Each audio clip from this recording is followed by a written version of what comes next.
Settings. Paul here. Today we're going to cover date and time and how to adjust it. And here we go.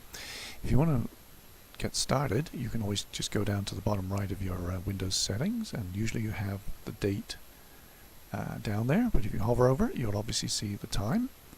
If you click on it, you can go to change date and time settings, and it will pop up the date and time box in Windows. There are other ways to get to the same thing. You can go to the search bar, type in, well, you start typing it in, date, and it'll come up date and time at the top. It goes back to the same box. Or you can go to the control panel and select date and time from the configurations there. So let's pick it up from there. Let's go straight to the internet time on the last tab.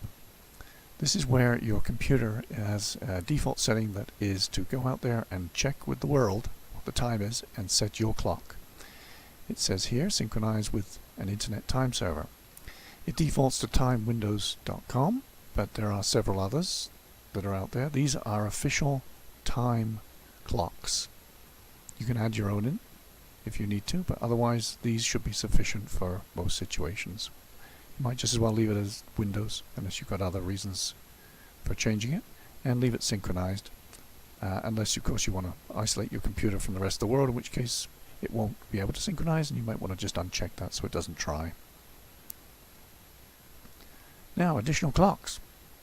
You don't have to be limited to your local time zone. You can show other time zones. So if you click one or two of these, it'll have clock 1 or clock 2, and you can set that to, say, a time somewhere else in the world, like in Lima, or somewhere else like Brasilia.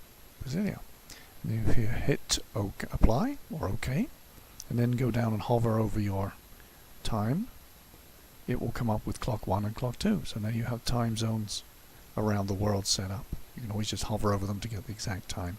So if you have relatives somewhere else in the world on a different time zone, that would be useful to set that up so that you don't go bugging them with emails or phone calls in the wee hours of the morning.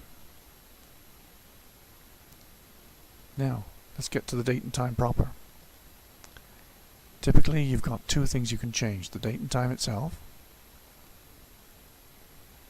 and that can be done by just clicking on the little box there for change, date and time. And you can do that here. You can manually go in there and check and highlight and just change those. And up here with the calendar, you can just click on that and it'll take you to the months of the year. Click on the year and you can go back through the years as well. So if you go, there we go, takes it in groups of 10 and so forth. And then you can change calendar settings as well. This is your default configuration for the computer. It shows things in short date or long date. These are the formats you can choose. There's a lot to select from. I wouldn't mess around with them. If you configured your computer to a standard, then it's not really worth changing it unless you have a specific reason, like you're an accountant and need to see formats in a different configuration. Default is Sunday is the first day of the week. Different parts of the world have different days, and you can hit the reset button there if you like. There's also numbers, currency and time in this customizing format, and this is also accessible underneath the control panel. So let's cancel out of that and go back in. So you can click on this to go into each one of these independently, and you can just click on a different day if you wanted to change it. Your computer will pretty much stick to that. That's the time that it goes out to the universe for. And so I wouldn't worry much about this. It should be within a couple of minutes of what you expect it to be most of the time, unless your internal time clock on your computer is really way off. And let's see, time zones.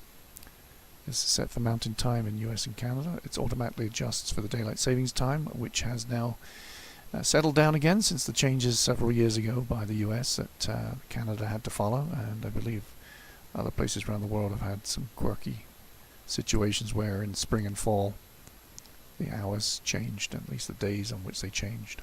If that makes English sense. So here's where you can set your primary time zone. And notify me when the clock changes, which is a default. I'd leave that one alone. I wouldn't touch it unless you have to. So that's pretty much everything there. And it wasn't very long. It wasn't very difficult. Hopefully it answers a lot of your questions. See you in the next video.